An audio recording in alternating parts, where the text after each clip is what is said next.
તેના મેનેજમેન્ટ સાથે ચર્ચા કરીએ। યુફ્લેક્સના ફાઇનાન્સ અને એકાઉન્ટ ગ્રુપ પ્રેસિडेंट અને सीएफओ राजेश भाटिया अपनी साथे परिणाम अंतर्गत चर्चा करिए।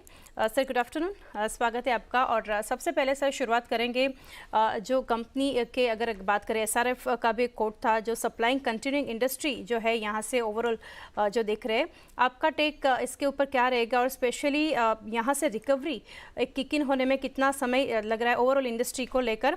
करंट स्प्रेड्स जो है on BOPT and BOPP films के ऊपर वो आप क्या शेयर करना चाहेंगे?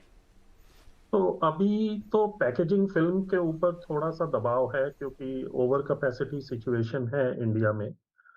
उसकी वजह से थोड़ा सा विदेशी मार्केटों में भी दबाव देखने को मिल रहा है।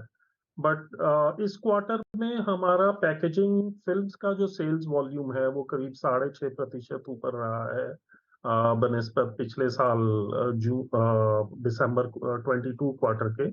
और इंडिया में भी बेटर रहा है, नाइजीरिया में बेटर रहा है और मेक्सिको में बेटर रहा है। तो थोड़ा सा प्राइसिंग के ऊपर प्रेशर कंटिन्यूड है अभी, बट वॉल्यूम ग्रोथ आ रहा है तो उससे लग रहा है कि अभी अनदर 2 क्वार्टर्स में जो प्राइसिंग पावर है वो मार्जिन्स इंप्रूव आएंगे। अभी तो इंडिया में बात करें तो प्रेशर्स काफी हैं, लोग नेगेटिव मार्जिन्स पे भी कुछ लोग काम कर रहे हैं जिनको अभी अपने आप को एस्टेब्लिश करना है। बट ओवरऑल अमेरिका मार्केट में ग्रोथ हमने देखा है और अफ्रीका मार्केट में इस क्वार्टर में अच्छा ग्रोथ देखने को मिला है। जी definitely sir. Sir next margins के ऊपर ही था मेरा जो सवाल था, है मार्जिन्स बॉटम आउट आपको लग रहे हैं, आप इसके साथ स्टिक रहेंगे? क्योंकि करंट मार्जिन्स जो है हम देख रहे हैं 6.8%, इसके ऊपर क्या कहेंगे? तो करंट मार्जिन्स एक्चुअली इस क्वार्टर में पिछले साल से बेहतर हैं। इस साल में अगर हम ऑपरेशनल मार्जिन की बात करें तो एबिटा मार्जिन 12.73% है। पिछले साल सेम पीरियड में ये करीब 12.2% था।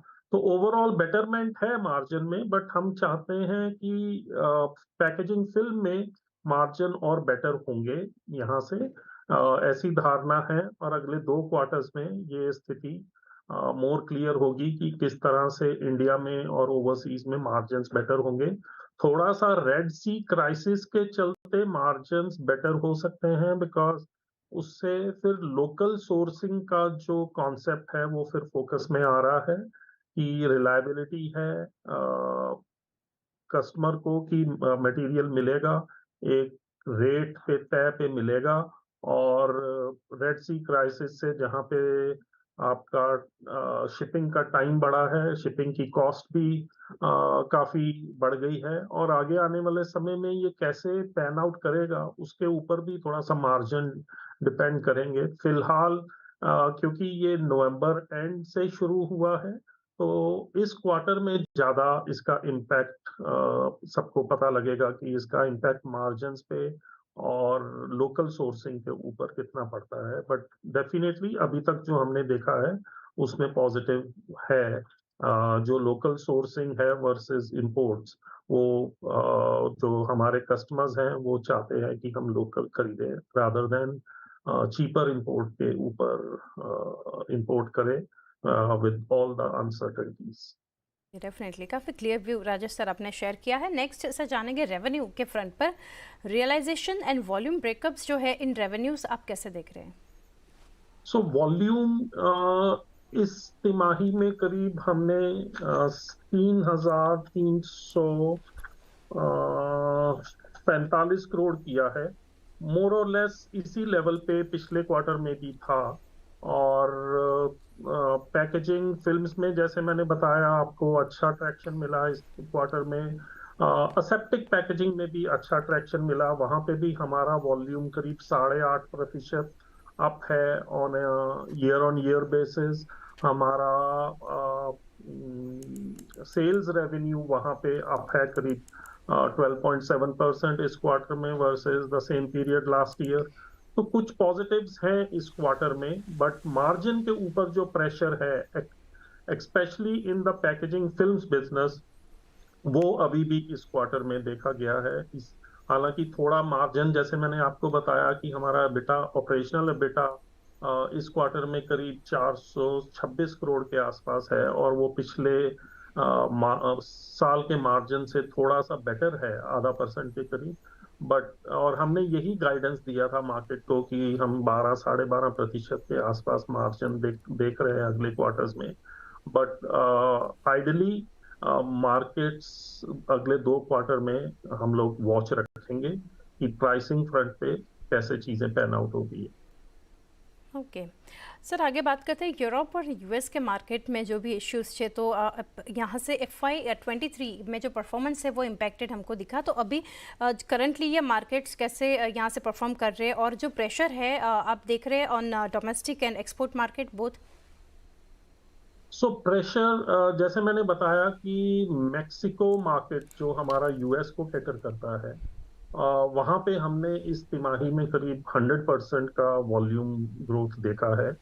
तो अमेरिका मार्केट्स इस क्वार्टर में हम लोगों ने अच्छा परफॉर्म किया है। यूरोप में अभी भी कंसर्न्स बने हुए हैं, बट यूरोप में फर्स्ट जनवरी से जो एनर्जी कॉस्ट्स हैं हमारी, वो ऑलमोस्ट 50% कम हुई हैं, और उसके चलते हुए भी आगे मार्जिन इंप्रूव करेगा। वॉल्यूम्स थोड़ा सा अभी भी वहां पे इम्पैक्टेड है। एक तो लोकल डिमांड का इशू है, और दूसरा इंडिया से कुछ चीपर इंपोर्ट्स वहां पे बढ़े हुए हैं अभी। तो रेड सी क्राइसिस के चलते, जैसे मैंने बोला, वो अगले 6 महीने में उसका कितना इम्पैक्ट आएगा, ये हम सब लोग क्लोज वॉच कर रहे हैं। और ये बेटर होना चाहिए, local reliable sourcing of the raw material by our customers. तो इसके चलते वहां पे वॉल्यूम्स और मार्जिन्स दोनों इंप्रूव होने चाहिए यूरोप में। अमेरिका में जैसे मैंने आपको बोला, इस तिमाही में हमने बहुत अच्छा किया है, और वो मार्केट्स में यूरोप वाले इश्यूज नहीं हैं, तो वो मार्केट्स आगे ठीक रहने की उम्मीद है। वहां पे अभी जून से इंटरेस्ट रेट की भी कम होने की बात है, तो उससे भी ओवरऑल डिमांड मोमेंटम आगे चलते हुए बेटर रहने। ओके और सर, कंपनी जो है करंटली जो वर्क कर रही है on full capacity in the aseptic plant, तो यहाँ से ग्रोथ फॉर दिस क्वार्टर आप कैसे देख रहे हो, और वॉल्यूम ग्रोथ जो है वो कैसा है यहाँ पर? तो इस क्वार्टर में, ये जो अभी वाला क्वार्टर है करंट में, जनवरी फरवरी मार्च, ये क्वार्टर नॉर्मली अच्छा रहता है पैकेजिंग, असेप्टिक पैकेजिंग के लिए। तो हम लोग जो दिसंबर क्वार्टर से डेफिनेटली ये बेटर होगा। और क्योंकि ये पीरियड में समर ऑन सेट पे लोग पहले स्टॉकिंग करते हैं, और हम लोग मटेरियल बना के उनको देते हैं। तो ये quarter should be is far better than the December quarter. But जैसे हमने बताया पहले भी कि हम लोग यहाँ पे ग्रोथ में देख रहे हैं कि इस साल के अंत तक जब हम अपनी कैपेसिटी 7 बिलियन पैक से 12 बिलियन पैक्स करने जा रहे हैं through debottlenecking of our existing plant, उसके चलते नेक्स्ट ईयर में काफी बड़ा ग्रोथ की संभावना हम लोग देख रहे हैं, both in the domestic market as well as in the export market. Okay तो अब राजेश सर, लास्टली समझना चाहेंगे, company is setting up PET chip resin facility India में भी और इजिप्ट में। तो इसके ऊपर दो चीज़ें मैं समझना चाहूँगी। एक तो कैपेसिटी जो है वो कितना है, साथ ही कब तक कमीशन होगा ये फैसिलिटी, कैपेक्स यहाँ पर कितना है, और स्पेशली मार्जिन्स के फ्रंट पर कितना हेल्प रहेगा इससे?